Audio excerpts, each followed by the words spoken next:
teen years. I'm Christy Crossan, your host and founder of Becoming a Gentle Parent. Today, we're going to talk about consequences and how to use different types of consequences in your parenting. If you've been learning anything about gentle parenting, you've probably heard that gentle parents don't even punish their kids, right? So what you imagine is a parent who allows their teens and their younger kids to just run around and do whatever they want, whenever they want. You imagine that these kids are, those types of unruly, disrespectful kids, and then they grow into the worst kinds of adults. And what you're imagining is actually permissive parenting. Today, we're not going to go into the details about permissive parenting, but what we will discuss are consequences that you can use in different forms of gentle parenting. There are three types of consequences, and these help you to teach, they offer new opportunities for practice, and they help you stay connected with your child. They're also rooted in love and family values. Natural consequences, logical consequences, and problem-solving consequences are the big three. So if you're wondering what they are, how to use them, let's find out. First, let's start with the basics. Consequences are just what happens because of a choice or behavior. So if you're mean to a friend, they're not going to want to hang out with you anymore. If you oversleep in the morning, you may not have time to eat breakfast before school. If you forget your homework, you might get a bad grade in class. Here's where it gets really important. Consequences are not the same as punishments. Punishments are meant to make your child pay for what they've done. They're rooted in power. They're rooted in control. They're rooted in trying to make children and teens feel bad. You're enforcing shame on them when you enforce a punitive type of consequence, right?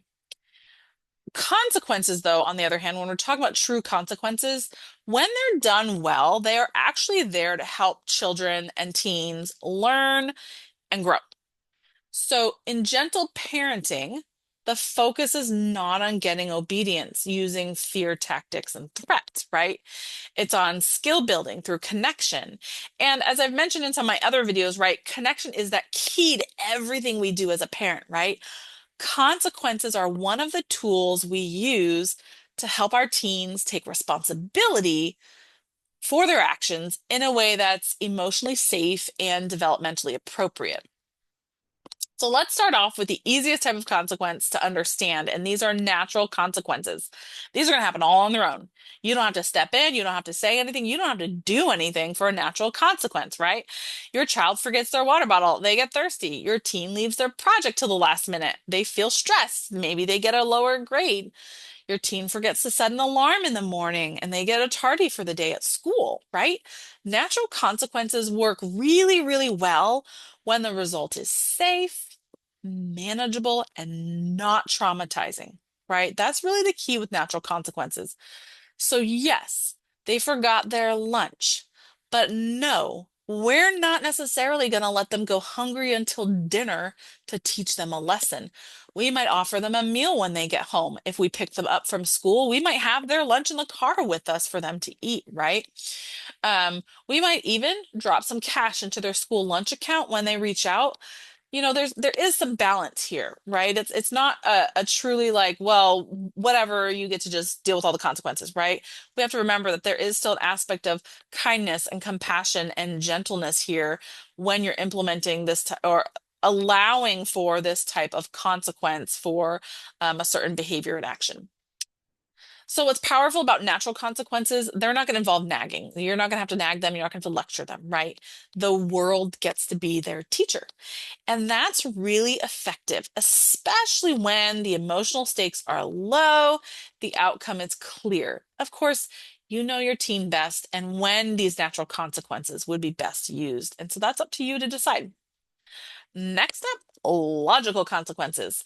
These are adult created consequences, but they're still respectful and they are connected to the behavior or infraction. So let's go over it. Logical consequence is related to the issue, it's respectful in tone, and reasonable in intensity. So let's say your teen agrees to check in by text when they're out with their friends. They took the car. And you know they can't text and drive. So, of course, you're not expecting them to get back to you instantly when they're probably on the road, right? But hours and hours go by without a single word, right? You should have heard something by now. So, when they get home, instead of getting curious and asking what happened, you jump right to anger and punitive measures. A punishment might be you're grounded for a month and can't see your friends. Instead, a logical consequence sounds more like, I'm just not comfortable letting you use the car until I know you can communicate with me while you're out. So for now, we'll pause car privileges until we rebuild that trust. I'll drive you to your friend's house sometimes and pick you up if you want to see them. It's calm, it's clear, it's rooted in your boundary, not in control or fear. And here's the thing, it's where I want to pause and say something really important. Sometimes logical consequences are also necessary to protect your child's safety, right? When your teen is still developing good judgment to make healthy choices on his or her own, right? Logical consequences can be used as a way to create safety measures, right? This might mean limiting technology access if it's interfering with sleep or school or behavior or mental health, right? It might mean you're delaying social media for them until they get closer to being an adult. Those aren't punishments or control measures necessarily because they're rooted in keeping a child safe in a healthy way. That's a parent who's just trying to be a safe leader when a teen is not yet ready to lead themselves in that area. This isn't because they're bad, but because the stakes are just far too high to not have some sort of logical consequence or boundary there, right? So the third consequence is a collaborative problem solving consequence. In his book, The Explosive Child, Dr. Ross Green talks about a collaborative problem solving method that you can use to help you identify lagging skills and to work with your teen to come up with solutions to address those underdeveloped skills. You're not punishing them because they're not developed in those skills yet. You're giving them a chance to problem solve and to develop them. And so this kind of consequence, this third kind of consequence, is a problem solving consequence. And it's similar to the one that he talks about in his book. Problem solving is fabulous for ongoing issues, especially with older kids and teens. It invites your teen into the process of finding a solution with you, right? They're not just having something imposed on them.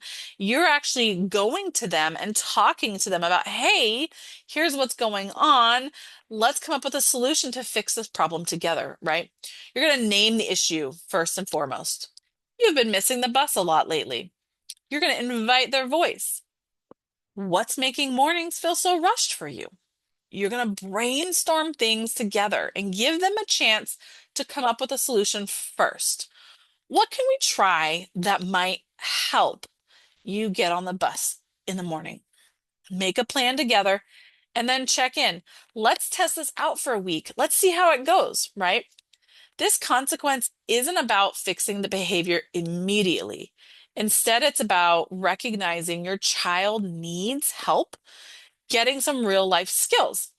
They're going to learn some self-awareness, they might learn some time management, and they're going to learn how to collaborate with other people in the process of doing this with you. And of course, you're going to know you've come up with the right solution when the problem's no longer happening, right? On a regular basis. It might still crop up here and there, right? But it's not like an ongoing, recurring, daily or weekly or whatever kind of thing. Plus, your child feels heard. That makes them so much more likely to follow through. They helped make the plan, which is so great. So when should you use each type of consequence? Let's go over it really quickly. You're going to want to use natural consequences when the outcome is very safe. The lesson is clear on its own. It's not about I told you so's. Instead, you're just letting them experience the uncomfortable results of their behavior or choices. You're going to use logical consequences when the behavior does need some redirection, some repair, and when your guidance is really needed for safety purposes and growth. Problem-solving consequences are for those patterns that keep happening over and over again. They're also important when your child is developmentally ready to be part of the solution. So your teenager should be ready to help with these problem-solving consequences, right? Even some younger kids, like 8, 9, 10, can participate in some problem-solving consequences depending on their developmental levels. You'll just have to try it out and see if that works for you. Some common mistakes to avoid when you're using consequences. You're going to want to avoid arbitrary consequences at all costs. They happen sometimes, no shame if you use them on occasion, right? These are kinds of things like you came home late for curfew, now you're grounded from Xbox for 2 weeks, or you didn't do your homework, so now you don't get to drive the car this week. What does homework and driving the car have to do with each other? Probably nothing, unless there is, and you want to just avoid those arbitrary consequences the best possible. You don't want to skip connection. A dysregulated child, a dysregulated teenager cannot process consequences. So regulate first. Give your teen a chance to regulate. Come back to them when you can both connect and have a conversation about what happened. Don't confuse consequences with punishments. If it's there to shame or teach them a lesson, it's probably a punishment. And don't forget to follow through, right?